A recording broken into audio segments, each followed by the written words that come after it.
Ya, sahabat semua, hari ini istimewa. Kita syuting SJ Channel, tapi studionya bukan di studio SJ Channel ya. Meskipun sama ada merah-merahnya. Ini kita sedang berada di studionya Bang Nuh. Ya, Immanuel Ebenezer. Buzzer-buzzer yang yang memprihatinkan lah. Yang dimaksud buzzer siapa nih Bang? Yang disebut buzzer itu ya kamu tahu kan yang kelompok-kelompok cokro itu. Tahu nggak kelompok cokro tuh? Cokro TV? Nah, itu tuh. Ada yang namanya Denny Siregar ya? Ada. Nah itu salah. Tapi kita terlalu rendah lah melawan Denny Siregar. Oke. Musuh nyata kita yang menciptakan orkestrasi yang menggunakan mereka. Terlalu rendah kalau kita melawan Denny Siregar. Kumaha Kang? Dengan matematika politik kita, 01 sama tambah 02 sama dengan 03. Pendukung Prabowo tambah pendukung Jokowi sama dengan pendukung Anies Baswedan. Oh, luar biasa. Ini keren. Kan mana tahu. Narasi itu betul. Betul. Iya dong. Betul.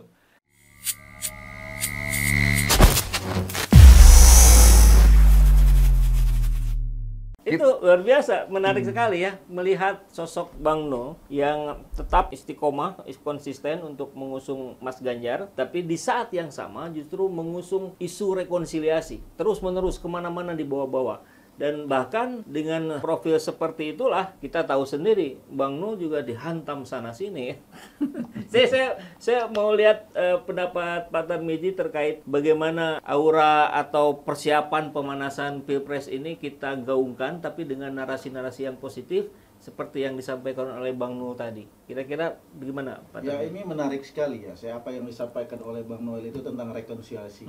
Dan ini adalah penting dan harus kita garis bawahi untuk 2024 nanti. Ya. Jadi kita tidak usah lagi melihat ke belakang, tidak usah lagi melihat 01, 02, itu sudah selesai. Ya. Yang kita pikirkan sekarang itu adalah bagaimana di 2024 persatuan itu kembali, betul-betul luar biasa. kembali.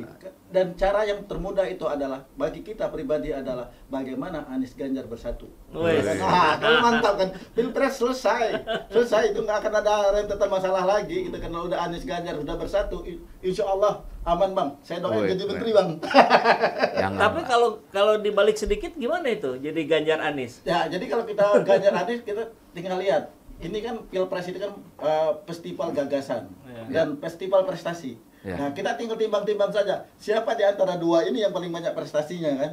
Nah, Ya. kalau misalnya yang paling banyak prestasinya, ya yang kurang prestasinya agak legowo dikit lah untuk jadi calon RI 2 gitu Iya, Bang. iya.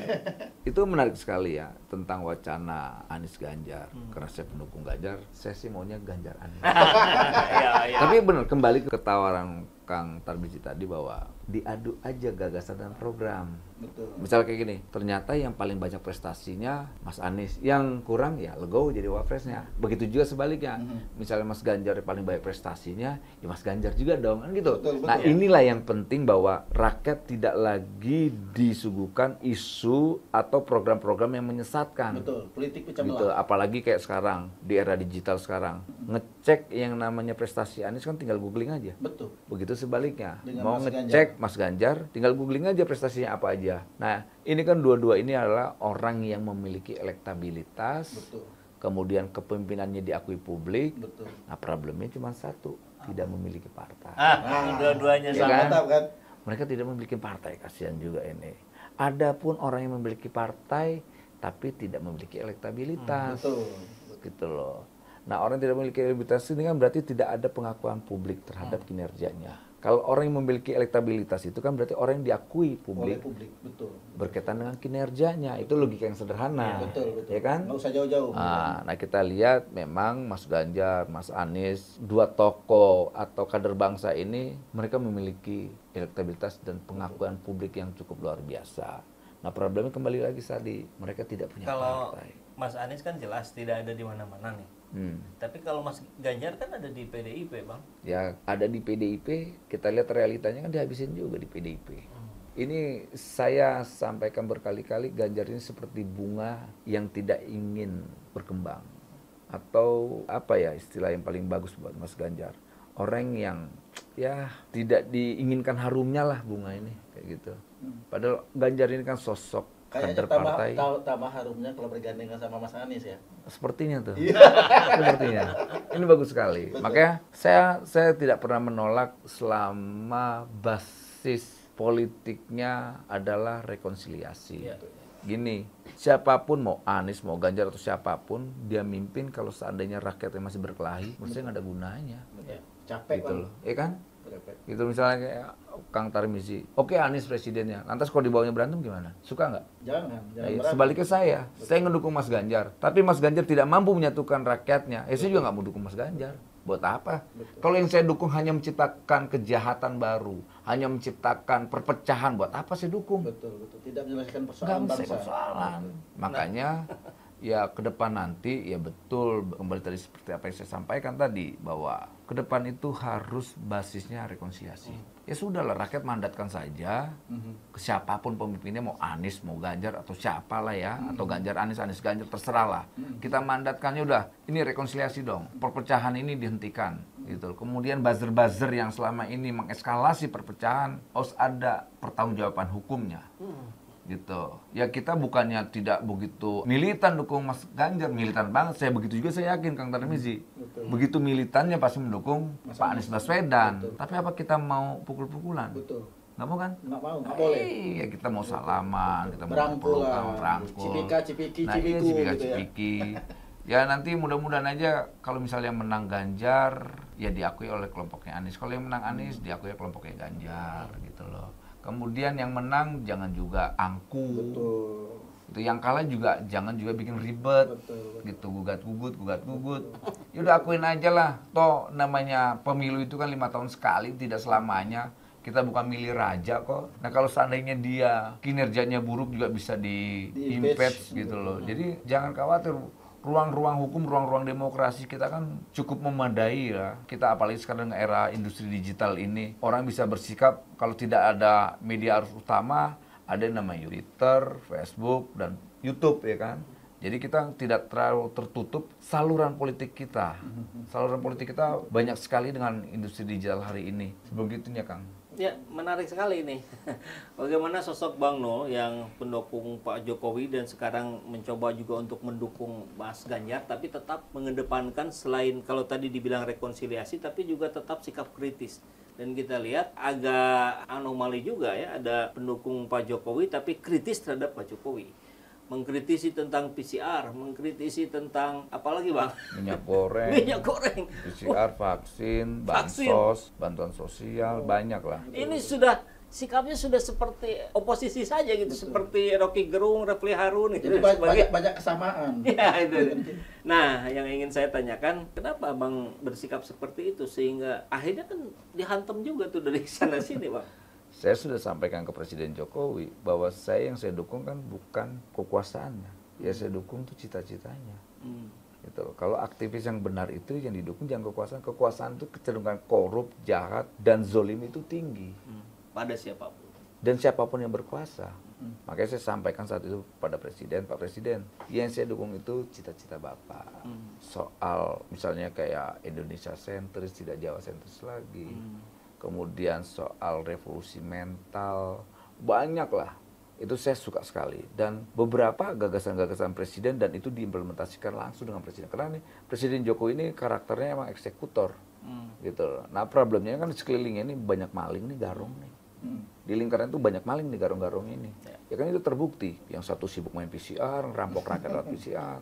Yang satu ngerampok lewat bansos, yang satu ngerampok lewat vaksin, yang satu ngerampok minyak goreng. Nah yang lucunya saat itu para pendukung Jokowi malah sibuk untuk menurunkan saya. Bukan menurunkan menteri-menteri maling ini, malah saya. Makanya saya bilang, ini pendukung-pendukung Jokowi yang blon-blon ini kadang-kadang membuat malu. Gitu loh, buat malu aja. Mereka tidak paham tentang substansi sebuah kritik atau demonstratif dalam sebuah politik. Mereka hanya yang penting hajar Noel, nggak penting yang lain ya. Mereka nggak peduli dengan para garong-garong di lingkaran Jokowi gitu loh. Substansinya hilang. Ya nggak ngerti karena memang kerdil kali orang-orang kerdil kali ya.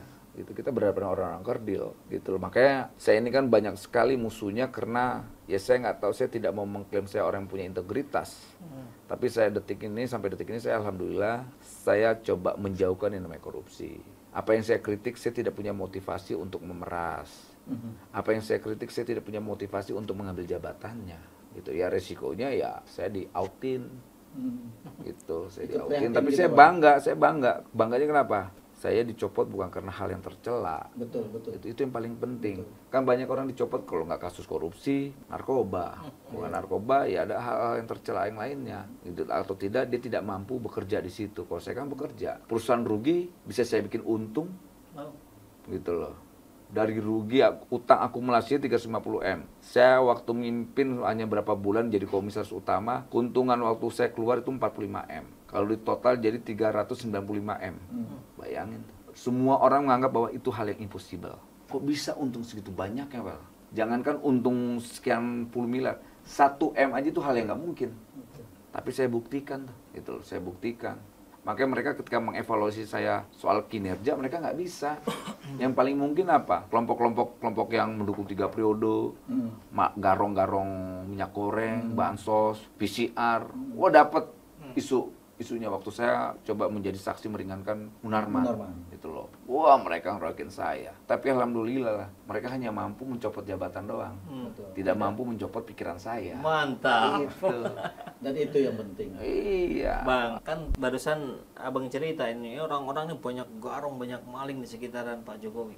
Jadi saya pengen tanya, jadi orang baik pasti masih ada bang di sekitaran Pak Jokowi. Banyak, orang baik itu banyak. Boleh bang, di siapa aja tuh yang masih bisa kita jadikan referensi? Misalnya kayak gini, ada Menteri PU ya, Pak Budi. apa tuh, Pak apa namanya itu? Bukan. Ya, yang suka Menteri pakai topi. itulah. Iya. Nah itu kemudian ada Menteri Perhubungan, ada Menteri banyak sebelum Menteri. Tuh, ada juga Mas Sandiaga Uno, Bang Sandi ya. Bang Sandi, banyak orang-orang baik. Pak Prabowo, gitu. Yang sampai detik ini dulu yang dikhawatirkan bahwa dia ketika duduk menjadi menteri akan melakukan kudeta, sampai detik ini beliau buktikan bahwa tidak kudeta tuh. Mesti loyal sama presiden. Loyal. Tapi nggak nyesal bang, jadi balik jadi mendukung Prabowo. Kenapa ini bukan soal mendukung? Kita harus objektif dalam menilai sesuatu. Betul. Gitu. Ini kan kita tidak mau terjebak dengan politik-politik praktis yang sifatnya parsial atau sifatnya menyesatkan. Kalau hal yang baik jangan berat untuk kita ucapkan. Jangan ditutup-tutupi. Jangan ditutupin. Misalnya kayak saya kan orang yang dulu yang berseberangan dengan Pak Prabowo. Bahkan satu-satunya relawan Jokowi yang berani minta nangkep Prabowo saya doang. Tapi kalau ada hal yang baik dengan Pak Prabowo, ya kita sampaikan aja sih.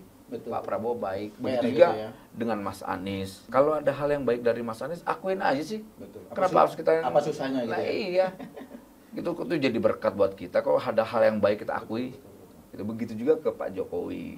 Pak Jokowi ini kan banyak kerja-kerja beliau yang berkaitan dengan cita-cita, nawacita tuh, misalnya kayak pembangunan bandara, tol dan sebagainya. Karena kita kan problem bangsa kita ini persoalan infrastruktur. Kalau bandara dan tolnya banyak yang terjual bagaimana bang? Kenapa? Soal yang terjual kan banyakkan hoak yang dibanding benarnya. Oh gitu. Gitu.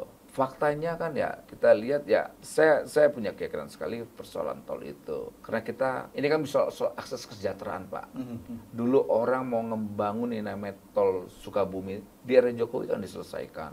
Lantas ada beberapa tol juga misalnya kayak Cawang mana itu, Becakayu. Iya, Becakayu. Presiden Jokowi juga menyelesaikan. Dulu terlunta-lunta itu kayak monumen apa gitu loh. Dilihatnya juga nggak enak. Hanya tiang-tiangnya aja. Nah maksud saya hal-hal gitu ayo berani kita ngakuin dong gitu. Presiden Jokowi itu kan bukan sosok yang dimandatkan oleh Tuhan, ya kan? Emang dia dipilih oleh Tuhan, bukan kan? Oleh manusia. Betul, dipilih oleh rakyat. Oleh rakyat dan manusia. Dan manusianya itu kan nggak semuanya pada bersih.